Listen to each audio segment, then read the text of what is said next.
Hello students, हमारा chapter चल रहा है ह्यूमन रिप्रोडक्शन, जिसमें हमने गैस्ट्रुलेशन तक की प्रोसेस पढ़ ली है। यानी तीनों जर्म लेयर की फॉर्मेशन हमारी हो चुकी है। सबसे पहले बनने वाली जर्म लेयर थी एंडोडर्म, उसके बाद बनी मीजोडर्म और सबसे आखिरी में बनी एक्टोडर्म। तो तीनों जर्म लेयर्स की फॉर्मेशन हो चुकी है। अब तीनों ही जर्म लेयर अलग अलग ऑर्गन्स का निर्माण करती हैं। कौन कौन से ऑर्गन्स का निर्माण किस जर्म लेयर से होता है, आज हम ये पढ़ेंगे। हमने जब क्लीवेज पढ़ा था तो हमने देखा था कि जो प्रारंभ के कुछ क्लीवेज होते हैं वो इनडिटर्मिनेट होते हैं, यानी कि जो सेल्स उनसे बनती हैं वो पूरे भ्रूण का निर्माण कर सकती हैं। लेकिन जब जर्म लेयर की फॉर्मेशन हो जाती है, धीरे धीरे जब क्लीवेज आगे बढ़ता है तो जो हमारे क्लीवेज है, जो सेल है, वो डिसाइड हो जाता है उनका फ्यूचर कि ये फ्यूचर में जाके किस ऑर्गन का निर्माण करेंगी। वो केवल उन्हीं ऑर्गन्स का निर्माण करती हैं, इसके अलावा वो कुछ नहीं बनाती। तो आज हम इसी के बारे में पढ़ेंगे। तो फेट ऑफ जर्म लेयर, यहाँ हमने जो जर्म लेयर है उनके फॉर्मेशन के सीक्वेंस में लिखे, यानी सबसे पहले एंडोडर्म बनी तो यहाँ एंडोडर्म लिखी, फिर मीजोडर्म और उसके बाद एक्टोडर्म। अब कुछ ऑर्गन्स या कुछ ऑर्गन सिस्टम ऐसे होते हैं जिनके फॉर्मेशन में एक से ज्यादा जर्म लेयर पार्टिसिपेट करती हैं। तो इन ऑर्गन सिस्टम के बारे में हम पहले पढ़ लेते हैं। ये इम्पोर्टेंट होता है कि पूछ लिया जाता है कि इस किस सिस्टम का कौन सा ऑर्गन कौन सी जर्म लेयर बना रही है। तो पहले हम इन्हीं के बारे में पढ़ लेते हैं। तो सबसे पहले हम बात करते हैं गट की। गट यानी कि एलिमेंट्री कैनाल, आहार नाल की। तो जो आहार नाल का फेरिंग्स यानी कि हमारी जो मुख गुहा होती है, मुख गुहा से लेकर और कोलन क्या है, हमारी जो बड़ी आंत होती है उसका फर्स्ट पार्ट होता है कोलोन। तो फेरिंग्स से लेकर कोलोन तक का जो पार्ट है गट का, वो बनाती है एंडोडर्म, और इसे हम मिड गट भी कह सकते हैं। यानी जो हमारी आहार नाल का मिडिल वाला पोर्शन है उसका फॉर्मेशन कौन कर रहा है, एंडोडर्म कर रही है। और बाकी बचे दोनों पार्ट फोर गट और हाइंड गट, यानी कि फेरिंग्स से पहला वाला भाग, माउथ वाला भाग, और हाइंड गट यानी कि हमारा जो रेक्टम है, तो इसका फॉर्मेशन कौन करता है, इसका फॉर्मेशन करती है एक्टोडर्म। तो आहार नाल के फॉर्मेशन में दो लेयर काम कर रही हैं, एंडोडर्म और एक्टोडर्म। मिडिल वाला पार्ट बना रही है एंडोडर्म, और फोर यानी जो उसका अग्र वाला और आखिरी वाला ये भाग बना रही है हमारी एक्टोडर्म।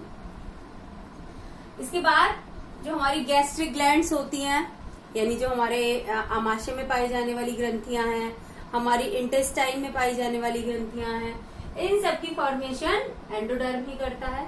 इसके अलावा लीवर और पैनक्रियाज की फॉर्मेशन भी एंडोडर्म के द्वारा ही होती है। यानी जो हमारी जो आहार नाल है, जो हमारा डाइजेस्टिव सिस्टम है, उसके मोस्ट ऑफ द ऑर्गन्स कौन बना रही है, एंडोडर्म बना रही है, लेकिन उसका कुछ पार्ट एक्टोडर्म भी बनाती है। अब नेक्स्ट हम आ जाते हैं सेंस ऑर्गन्स की तरफ। जो सेंस ऑर्गन है, यानी कि हमारा जो इंटरनल ईयर है, आई है, तो ये सब चीजें कौन बना रहा है, हमारी एक्टोडर्म बना रही है। इंटरनल ईयर है, आई, कंजक्टिविटा, ये सब चीजें कौन बनाती है, एक्टोडर्म बनाती है। लेकिन जो ईयर का मिडिल वाला पार्ट है, मिडिल ईयर, वो कौन बनाता है, वो एंडोडर्म बनाती है। इंटरनल ईयर और आई की फॉर्मेशन कौन कर रहा है, एक्टोडर्म, और मिडिल ईयर की फॉर्मेशन कर रही है एंडोडर्म। अब पिट्यूटरी को लोब के अंदर डिवाइड किया गया है। जो उसकी एंटीरियर लोब है उसकी फॉर्मेशन करती है एंडोडर्म, और उसकी मिडिल लोब और पोस्टीरियर लोब इसकी फॉर्मेशन करती है एक्टोडर्म। पिट्यूटरी की एंटीरियर लोब की फॉर्मेशन करती है एंडोडर्म, और पोस्टीरियर और मिडिल लोब की फॉर्मेशन करती है एक्टोडर्म। इसके बाद हम आ जाते हैं यूरिनरी ब्लैडर और एक्सक्रीटरी सिस्टम की तरफ। तो जो एक्सक्रीटरी सिस्टम है उसकी फॉर्मेशन होती है मीजोडर्म के द्वारा। इसके द्वारा, मीजोडर्म के द्वारा।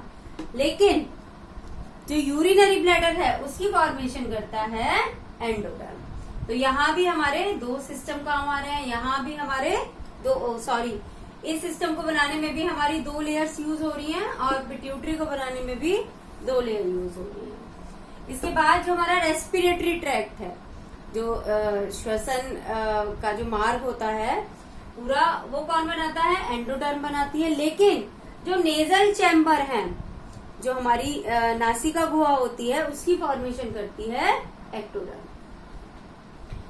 अब इसके बाद हमारी आ जाती है कॉर्टेक्स और मेड्यूला। एड्रीनल कॉर्टेक्स की फॉर्मेशन मेसोडर्म करता है और एड्रीनल मेड्यूला की फॉर्मेशन एक्टोडर्म करता है। एड्रीनल कॉर्टेक्स की फॉर्मेशन मेसोडर्म करता है और एड्रीनल मेड्यूला की फॉर्मेशन एक्टोडर्म करता है।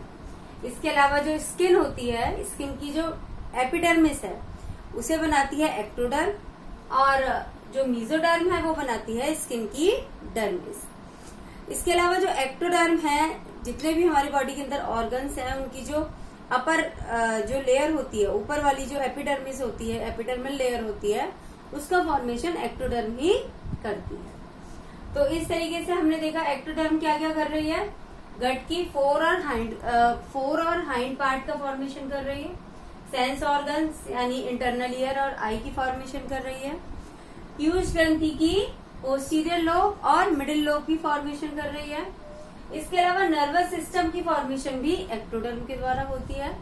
नेजल चैम्बर, जो हमारे रेस्पिरेटरी ट्रैक्ट स्टार्ट होता है जहां से, नेजल चैम्बर से, उसकी फॉर्मेशन भी एक्टोडर्म कर रही है। एड्रीनल मेड्यूला की फॉर्मेशन एक्टोडर्म करती है, लेकिन कॉर्टेक्स की फॉर्मेशन मेसोडर्म करती है। स्किन की एपिडर्मिस कौन बनाती है? एक्टोडर्म बनाती है। और जितने भी हमारे इंटरनल ऑर्गन्स होते हैं, उनकी भी एपिडर्मल लेयर का फॉर्मेशन एक्टोडर्म ही करती है।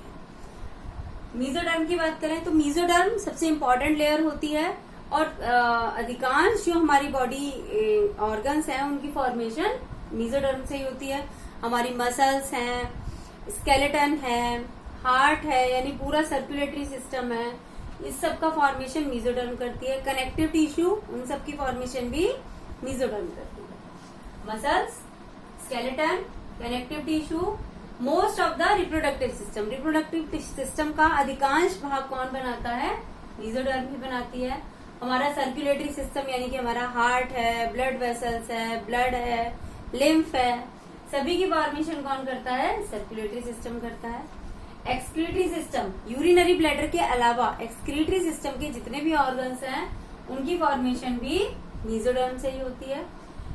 एड्रीनल ग्लैंड का कॉर्टेक्स भाग कौन बनाता है? मेसोडर्म बनाती है। और स्किन की जो डर्मिस है, उसका फॉर्मेशन भी मेसोडर्म करती है। और जो एंडोडर्म है, इसके बारे में हमने पढ़ा, जो हमारी डाइजेस्टिव सिस्टम है, उसका मोस्ट ऑफ द पार्ट कौन बनाता है? एंडोडर्म बनाती है।